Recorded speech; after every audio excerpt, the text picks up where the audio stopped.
పాత్రికా సోదరులందరికీ హృదయపూర్వకమైనటువంటి నమస్కారాలు.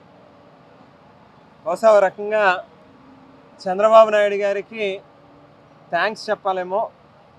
కారణం ఏంటంటే చాలామంది ఇంటి పట్టునే ఉండేటటువంటి వాళ్ళు కానీ, లేకపోతే వారి వ్యక్తిగత పనుల్లో వ్యాపారాల్లోనో నిమగ్నం అయ్యేటటువంటి వాళ్ళని వేళ అంబటి రాంబాబు గారి పెద్దల్లుడు అయినటువంటి ఉపేష్ గారు, ఆయన తాలూకా ఆవేదన ప్రతి మాటలోని కూడా మనకు చాలా స్పష్టంగా అర్థమవుతా ఉంది. వారి తనయురాలు కూడా నిన్నటి రోజు మాట్లాడినటువంటి మాటలు కూడా మనం చూసాం. అంటే ఒక్క రాంబాబు గారిని సెంట్రల్ జైల్లోకి నెట్టి రాంబాబు గారి కుటుంబంలో ఉన్నటువంటి మరో నలుగురిని తీసుకొచ్చి నాయకుల కింద ప్రొజెక్ట్ చేసేటటువంటి అవకాశం ఇవాళ చంద్రబాబు నాయుడు గారు ఇచ్చినందుకు బహుశా ముందుగా చంద్రబాబు నాయుడు గారికి ధన్యవాదాలు తెలియజేయాలి. ఒక రకంగా ఇవాళ రాష్ట్రంలో పరిస్థితులు గమనిస్తూ ఉంటే కేవలం అధికార దర్పంతో ఏది చేసినా చెల్లుబాటు అవుతుందనేటువంటి ధోరణిలో ఒక మాజీ మంత్రిని సైతం లెక్క చేయకుండా ఇళ్ల మీద దాడి చేయడం కానీ, వారి వాహనాలని దగ్ధం చేయడం కానీ, వారి మీదే దాడి చేసి తిరిగి వారి మీద పదుల సంఖ్యలో కేసుల్ని బనాయించి బెయిలబుల్ అఫెన్సెస్లో బనాయించినటువంటి కేసుల్లో కూడా సెంట్రల్ జైలుకి రిమైండ్కి పంపించడం, ఆయన వయసుని కానీ ఆయన హోదాని కానీ అన్ని పక్కన పెట్టి కేవలం కక్ష సాధింపు మాత్రమే లక్ష్యంగా చేసుకుని ప్రభుత్వం చేస్తూ ఉన్నటువంటి పనులని ప్రజలు చాలా దగ్గరగా నిశితంగా గమనిస్తూ ఉన్నారు. చంద్రబాబు నాయుడు గారు దయచేసి కళ్ళు తెరవండి ఈ రోజుకైనా అని చెప్పని అడుగుతూ ఉన్నాం. మీరు ఒక అసత్య ప్రచారానికి తెరలేపి ఈ ప్రభుత్వం ఏర్పడిన తర్వాత మీరు ఏదైతే ఎన్నికల్లో హామీలను ఇచ్చారో వాటిని నెరవేర్చేటటువంటి విషయంలో పూర్తిగా వైఫల్యం చెంది ఒక డైవర్షన్ పాలిటిక్స్ని ఎజెండాగా తీసుకుని ప్రతినిత్యం ఏదో రకంగా ప్రజల యొక్క ఆలోచనల్ని మళ్లించాలనేటువంటి ప్రయత్నంలో భాగంగా ఆఖరికి దేవుణ్ణి కూడా రాజకీయాల్లోకి తీసుకొచ్చి మీ ప్రయోజనాల కోసం శ్రీవారి లడ్డూలో జంతువుల కొవ్వు కలిసింది అని చెప్పి ఒక దుష్ప్రచారం చేశారో దానిలో జగన్మోహన్ రెడ్డి గారిని, అలాగే వైవి సుబ్బారెడ్డి గారిని కానీ, కరుణాకర్ రెడ్డి గారిని కానీ అందరి మీద బురద జల్లాలనేటువంటి ప్రయత్నం మీరు చేశారు. అది ఎప్పుడైతే తిప్పికొట్టిందో చాలా స్పష్టంగా ఆధారాలతో కేంద్రంలో సిబిఐఏ నిర్వహించినటువంటి దర్యాప్తులో అత్యంత ప్రాముఖ్యత కలిగినటువంటి ల్యాబుల్లో నిర్వహించినటువంటి పరీక్షల్లో చాలా స్పష్టంగా ఎక్కడా కూడా అటువంటిది జరగలేదు అని చెప్పి ఒక నివేదిక వచ్చిన తర్వాత మీకు ముఖం చాటేయలేక ఏదో రకంగా మళ్ళీ దీనిని డైవర్ట్ చేయాలి, ఇంకా దీని మీద ప్రజల్లో ఒక అయోమయాన్ని క్రియేట్ చేసి ఓ రాజకీయ ప్రయోజనాన్ని పొందాలి అనేటువంటి దురాలోచనతో ఫ్లెక్సీలు పెట్టి ఎక్కడికక్కడ ఉసిగొలిపి గొడవలు పెట్టాలి అనేటువంటి ఆలోచన చేశారు. దానిని తప్పుబట్టినటువంటి అంబటి రాంబాబు గారిని ఇళ్ల మీదకి వెళ్ళి ఏ రకంగా మీరు చేసినటువంటి దౌర్జన్యం రాష్ట్రంలో ఉన్నటువంటి ప్రతి ఒక్కరూ కూడా గమనించారు. వేళ ఒక్కటే చెప్తా ఉన్నాం, ఏదైతే మీరు మొదలుపెట్టినటువంటి సాంప్రదాయం రేపు తిరిగి మీకు వడ్డీతో చక్రవడ్డీతో మీకు చెల్లిస్తామనేటువంటి విషయాన్ని మాత్రం దయచేసి గుర్తుపెట్టుకోమని చెప్పి ఈ సందర్భంగా అడుగుతా ఉన్నాం, చెప్తా ఉన్నాం, మీకు హెచ్చరిస్తూ ఉన్నాం. అంబటి రాంబాబు గారి ఇంటి మీదకి వెళ్ళి దాడి చేస్తారు, ఆయన కార్లని దహనం చేస్తారు, తిరిగి ఆయన మీద మళ్ళీ 25-30 కేసులు పెడతారు. ఎక్కడ పడితే అక్కడ రాష్ట్రంలో ఆ పక్క చిత్తూరు దగ్గర నుంచి మొదలుపెట్టి వేళ రాజమండ్రి పోలీస్ స్టేషన్లో 3 టౌన్ పోలీస్ స్టేషన్లో కూడా కేసు కట్టారు. ఇదే రాజమండ్రి జిల్లాలో 6 కేసులు పెట్టారంట. అంటే ఏం సాధిందామని అనుకుంటున్నారు మీరు? మీకు ఎవరైనా భయపడతారని అనుకుంటున్నారా? ఈవేళ ఒక్కడే చెప్తా ఉన్నాం, మీరు ఏదైతే మొదలుపెట్టారో దీనికి అంతకంతా ఖచ్చితంగా మీరు మూల్యం చెల్లించుకునేటటువంటి పరిస్థితి ఉంటుంది. ఈ రాష్ట్రంలో ఉన్నటువంటి 1028 పోలీస్ స్టేషన్లో రేపు రానున్నటువంటి రోజుల్లో ప్రతి పోలీస్ స్టేషన్లోని కూడా నారా చంద్రబాబు నాయుడు గారి మీద, లోకేష్ మీద కేసులు ఉంటాయనేటువంటి విషయాన్ని గుర్తుపెట్టుకోమని చెప్పి కూడా హెచ్చరిస్తూ ఉన్నాం. ముఖ్యంగా పోలీస్ వ్యవస్థ ఇవాళ చంద్రబాబు గారి తొత్తుల మాదిరిగా పనిచేస్తూ ఉన్నారు. కాకి చొక్కాలు మీరు వేసుకున్నది ప్రజాస్వామ్యాన్ని కాపాడడం కోసం.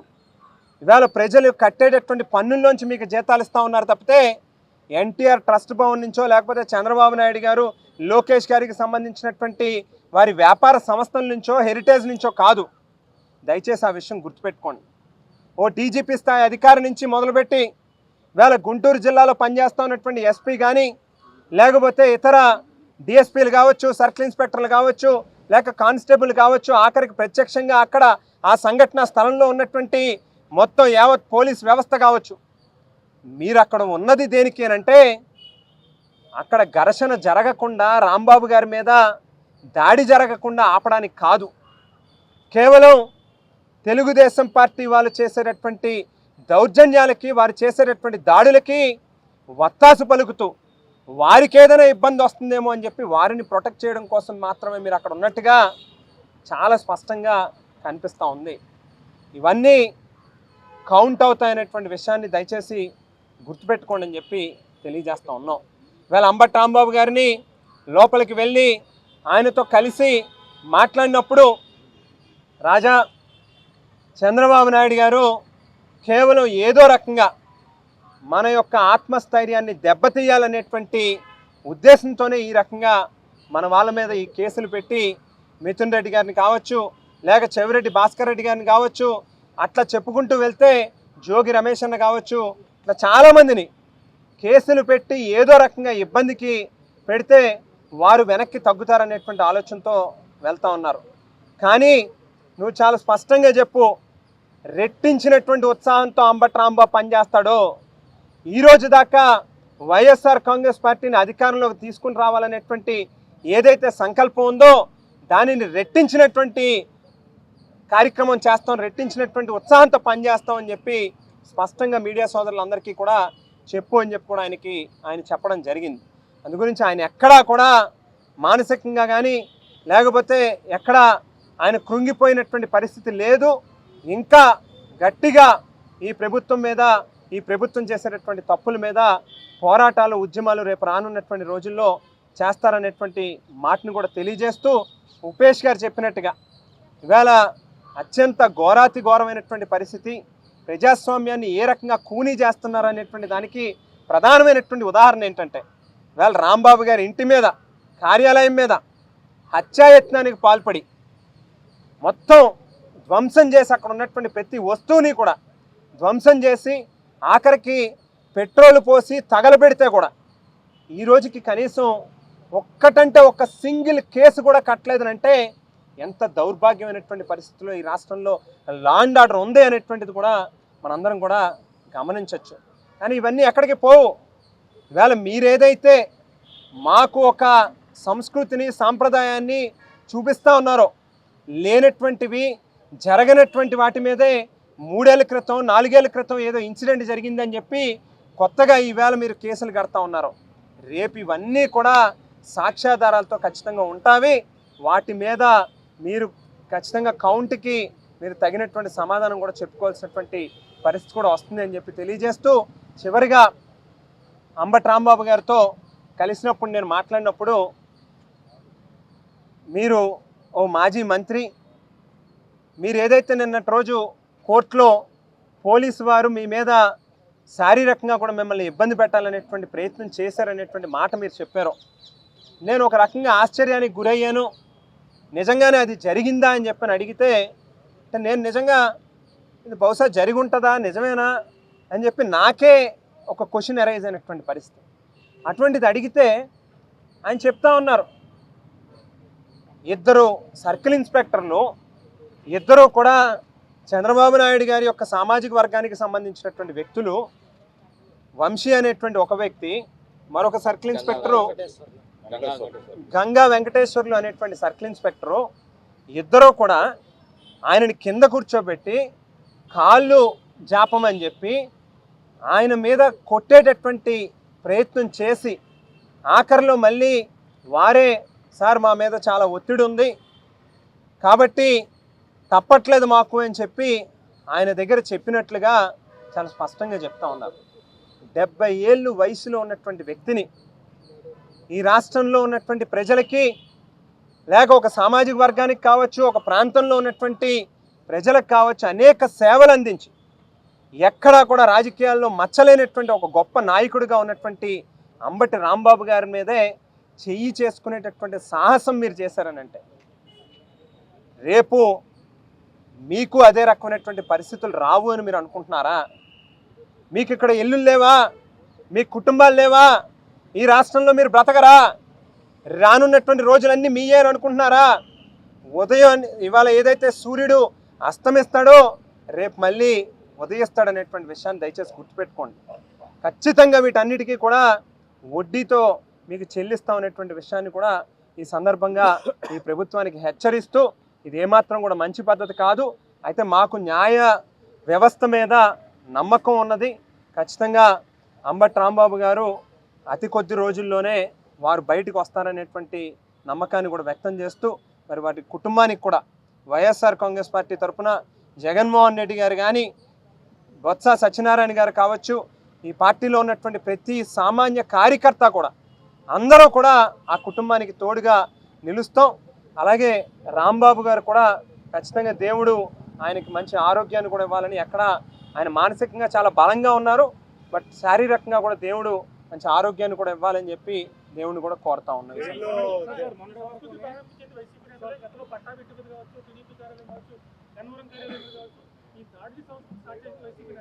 ఇప్పుడు చాలా స్పష్టంగా ఒకటే చెప్తా ఉన్నాం అన్న, ఏదైనా చట్టపరంగానే వెళ్ళాలి. ఎక్కడా కూడా ఇప్పుడు నిన్న రాంబాబు గారి ఇంటి మీద జరిగింది, మళ్ళీ వెంటనే జోగి రమేష్ గారి ఇంటి మీదకి వెళ్ళి దాడి చేసినటువంటి పరిస్థితి. సరే, నువ్వన్నదే పోనీ కరెక్ట్ అని అనుకుందాం. ఇప్పుడు ప్రజలు ఒక తీర్పు ఇచ్చారు, ఈవేళ వాళ్ళకి అవకాశం ఇచ్చినప్పుడు వాళ్ళు ఏదైతే మా మీద ఈ రకమైనటువంటి ఆరోపణలు చేస్తూ ఉన్నారు, పోనీ వారైనా దాన్ని చట్టపరంగా తీసుకోవాల్సినటువంటి చర్యలు తీసుకోవాలి తప్పితే, రాంబాబు గారు చాలా పెద్దరికం వహించాడు. ఆయన మామూలుగా అయితే ఆయన వాస్తవానికి మనం చాలా క్లియర్గా గమనిస్తే ఆయన ఆయన మీద అప్పటికే 1/2 అవర్ 45 మినిట్స్గా దాడి జరుగుతూ ఉంది. కర్రలు పట్టుకుని, ఆడవాళ్ళు కాదు, మామూలుగా ఏదో ఆడ పిశాచుల్లాగా మీద పడిపోయి కర్రలు పట్టుకుని, కారు మీద రాడ్లు పట్టుకుని కొడుతూ బూతులు, పచ్చి బూతులు, మనం చెప్పలేనటువంటి భాష. బహుశా తెలుగుదేశం పార్టీ మహిళా నాయకురాలకు మాత్రమే హోంమంత్రి గారి దగ్గర నుంచి మొదలుపెట్టి వాళ్ళకే చేతనవుతాయేమో అటువంటి బూతులు మాట్లాడటం అనేటువంటిది. పచ్చి బూతులు మాట్లాడుతూ ఉంటే 1/2 అవర్ 45 మినిట్స్ పాటు చాలా ఓపిక్గా సహనంగా చూశాడు ఆయన. అక్కడ స్పర్ ఆఫ్ ద మూమెంట్ ఆ టైంలో ఆయన రియాక్ట్ అయ్యాడు.